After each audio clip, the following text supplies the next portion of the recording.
25 a 7 vozes. Capítulo 3. Eu falo consigo, mas peço-lhe que depois no seu trabalho não cite o meu nome nem a escola.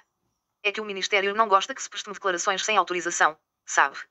Mas se eu pedisse autorização, a resposta ia levar imenso tempo e, de resto, ia ser negativa, com certeza, por isso não adiantava.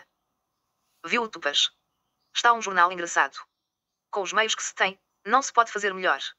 Mas o importante é que os miúdos interessam-se, colaboram muito, gostam de lá ver os nomes deles, e de levar para casa para mostrar aos pais. E sempre se pode ir falando de outros assuntos, para além dos assuntos do programa. Claro que, se calhar, quem devia estar a ajudá-los era a minha colega de português ou de história. Não se pode dizer que o Tupas tenha muito a ver com o inglês, que é a disciplina que eu lhes dou, mas pronto, lá num cantinho da última página pomos sempre uns textos em inglês, normalmente letras de cantigas, que é o inglês que eles percebem melhor. Com isto tudo desviei-me do assunto. Parece que me queria falar sobre o 25 de Abril, não era? Mas isso é que não é mesmo comigo, e eu não quero inferir com as aulas das outras colegas. Se falam ou não falam, não sei. Mas a escola às vezes é um lugar complicado. Lembro-me uma vez de ouvir uma colega minha lamentar-se de que tinha falado sobre o 25 de Abril numa aula, e depois o conselho diretivo chamará, porque tinha havido queixas de pais de alguns alunos, a dizer que ela estava a fazer política na aula. Está a ver? Falar do 25 de Abril é falar de política. Claro que é falar de política, como tudo é falar de política. Se eu disser que fui ao supermercado e os preços subiram todos, também estou a falar de política. Se eu disser que as escolas não têm condições, também estou a falar de política. Desculpe, estas coisas enervam-me um bocado e começo logo a falar alto. Mas voltando ao 25 de Abril.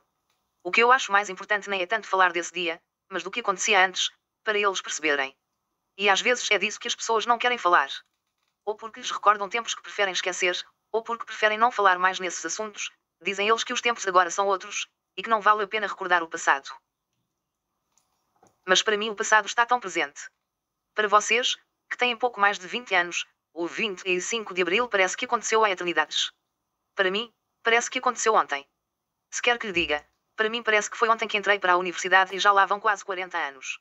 Eu entrei no ano em que houve uma grande greve. Se calhar você já ouviu falar, a greve de 1962. Claro que, quando eu hoje falo disso aos meus alunos eu sei que não tem nada a ver com o inglês, mas de vez em quando arejo um bocado o ambiente e eles nem acham nada de especial. Uma greve, que tem isso de estranho, greves fazem-se quase todos os dias, as pessoas até se habituaram. Mas naquele tempo não se podia fazer greve, era ilegal, a polícia podia prender e prendia mesmo. Ainda hoje quando passo na Alameda da universidade, lembro-me sempre dos carros da polícia subir por ali acima, e nós todos a enchermos aquele espaço, a falarmos de tudo o que estava mal, a falarmos nas manifestações para celebrar o dia do estudante que não nos deixavam fazes, da falta de liberdade, da importância que deviam ter os estudantes no ensino deste país, e depois lá saltavam os polícias de dentro dos carros, cremes níveis era assim que lhes chamávamos porque eram uns carochas. Pintados de azul e branco, pareciam as latas do creme. Desatavam a bater a torto e a direito, e lá fugíamos nós pela Alameda abaixo, e eles atrás de nós a baterem quem apanhavam, mas no dia seguinte lá estávamos outra vez em plenário, e um dia fechou as portas da cantina, e prendeu todos os que estavam lá dentro.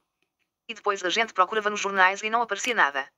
Era como se nada tivesse acontecido, como se a vida da universidade corresse na maior das calmas.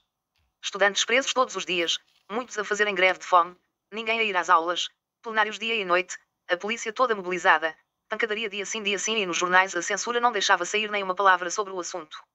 Nem na televisão, evidentemente. Parecia assim um filme de ficção científica, sabe?